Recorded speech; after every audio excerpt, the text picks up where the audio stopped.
You got people that are resentful towards her.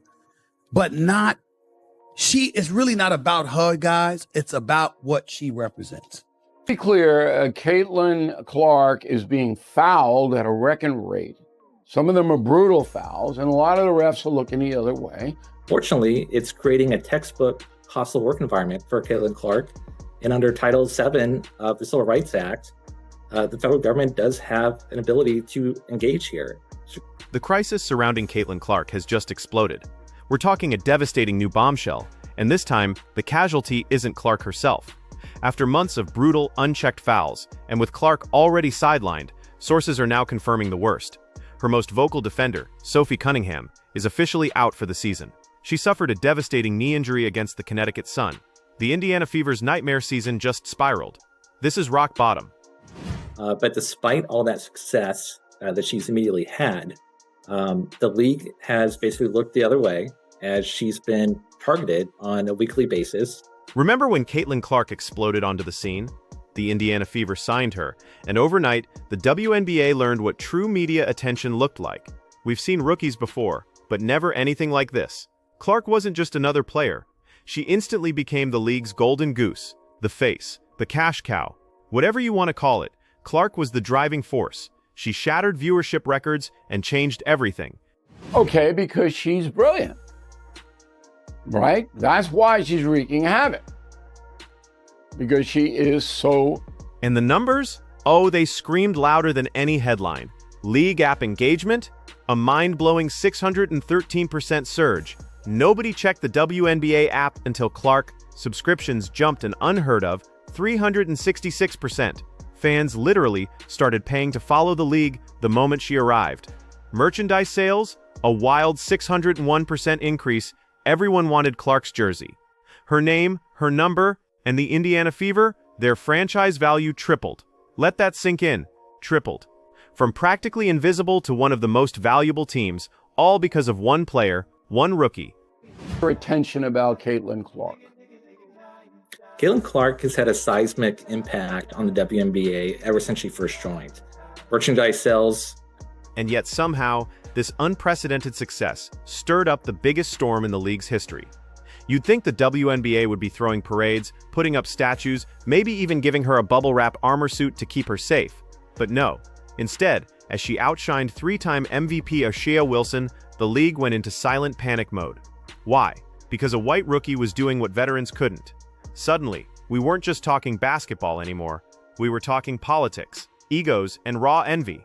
Right after she was drafted and heading into her rookie year, Ashea Wilson, who is a three-time MVP of the league, she's won the championship for the Las Vegas Aces, she came out and addressed the attention that... Clark, mind you, never asked for this drama. She just played her game.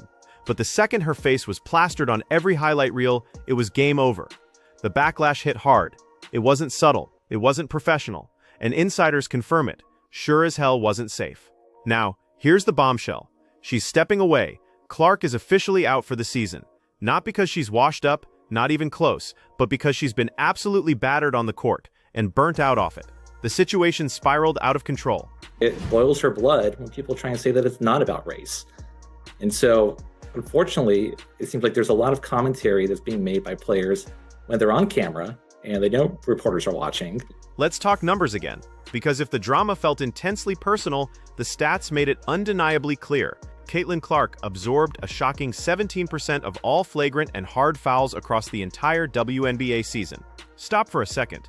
Think about how insane that is. One player, just one, taking nearly a fifth of all the worst hits in the league. And here's the kicker. That number is more than double the next closest player. Double. That's not fierce competition. That's calculated targeting. She is taking on harder fouls and at a higher rate than any of her peers. So it turns out that in her rookie season, she absorbed 17% of all flagrant fouls, or hard fouls. These weren't simple love taps either. We're talking brutal mid-air collisions, blindside shoulder checks designed to injure, the kind of bone-jarring hits you'd expect in a rugby match, not a professional basketball game. And while Clark was getting clobbered almost every other possession, the referees apparently decided to go full spectator mode. Viral clips exposed her getting fouled 3 to 4 times on a single play, and nothing. Crickets? Refs just stared, like they completely forgot their job descriptions. It was a complete failure. More than double the rate of any of her peers. This is not something that you would see occur to any other top star in any other league. And I think a lot of fans are scratching their heads of why the league is allowing this to continue. And here's the most infuriating part. Not a single player was suspended for it. Not one. It didn't matter how blatant the foul was, how many slow-motion replays went viral, or how loud the crowd gasped in horror. Zero action was taken. The league just shrugged it off. How does that make sense? One analyst even flat-out warned she was one flagrant foul away from a career-ending injury. And what happened next will shock you. It finally happened. She is officially out for the season. There's a lot of jealousy and animosity, and that can be understood, right? If you've been an MVP of the league in the past, yet you were unable to achieve the... But here's where the plot thickens.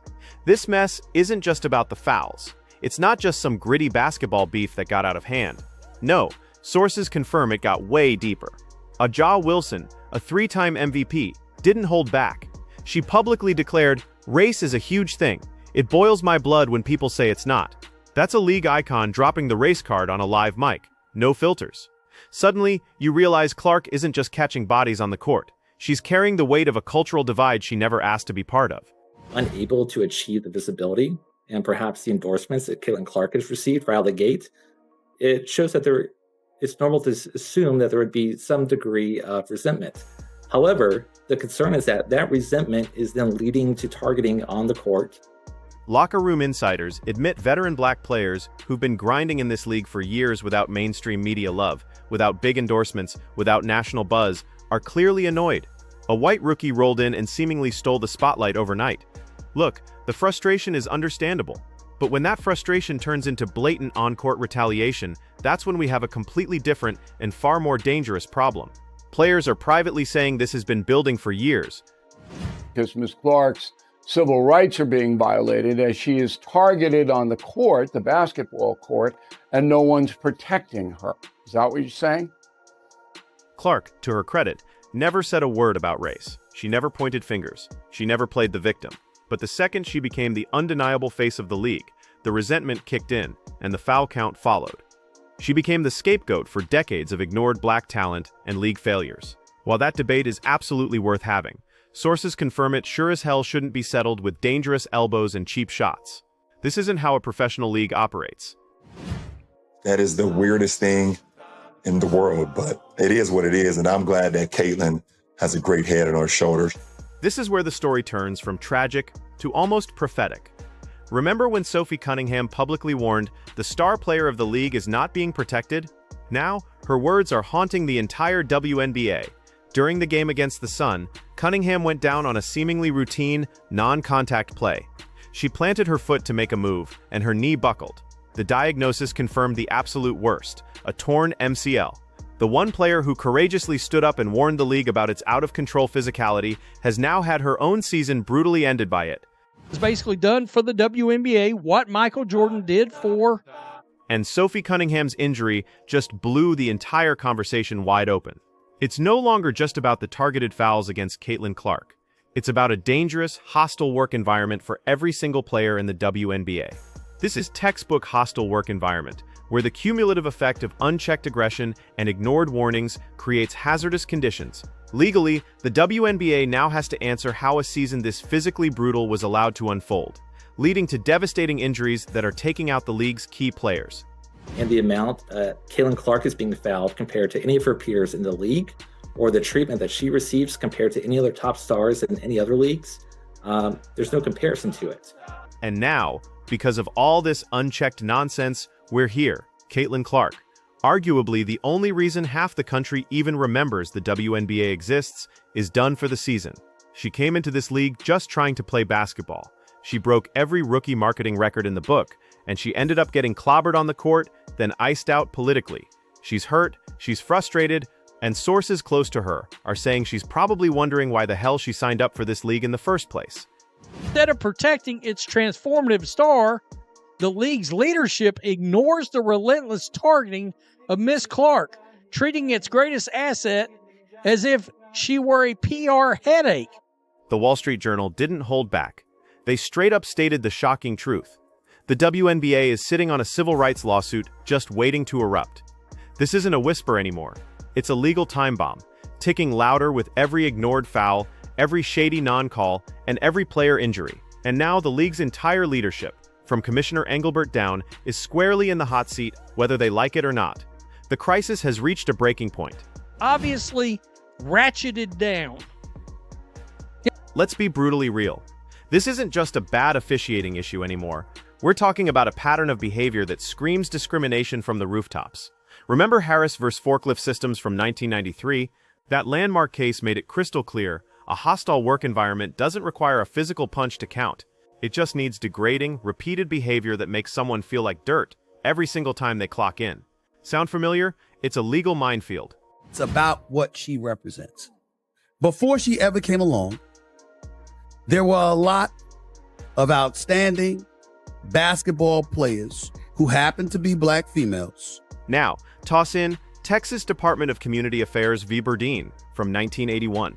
That case basically flipped the burden onto the employer once you can prove unequal treatment. Caitlin Clark's situation, as confirmed by internal documents, serves this up on a silver platter. We've already established she's been taking double the flagrant fouls of everyone else in the league. That's not speculation. That's undeniable math. Cold, brutal math. The evidence is mounting. Maybe Caitlin Clark's civil rights are actually being violated.